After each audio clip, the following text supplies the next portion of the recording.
نے قیام اللیل جو ہے اسے فرض نہیں ٹھہرایا تطوعا،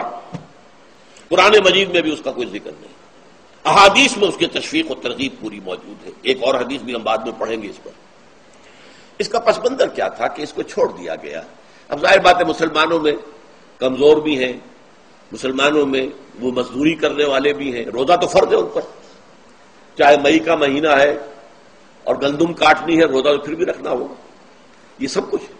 لیکن یہ کہ رات کو پھر کھڑے رہنا ان کے لیے جاگنا ممکن نہیں، لہذا ان کے اوپر یہ چیز فرض نہیں۔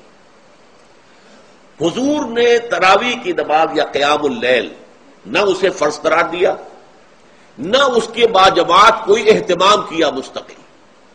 صرف 3 راتیں آپ نے جماعت کروائی ہے، اس میں 8 رکعتیں آپ نے پڑھی ہیں کہ جو آپ کا معمول تھا تہجد کا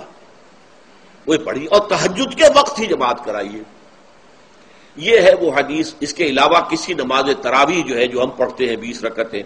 عشاء کے ساتھ متصل، اس کا کوئی ذکر نہ دور نبوی میں ہے نہ دور صدیق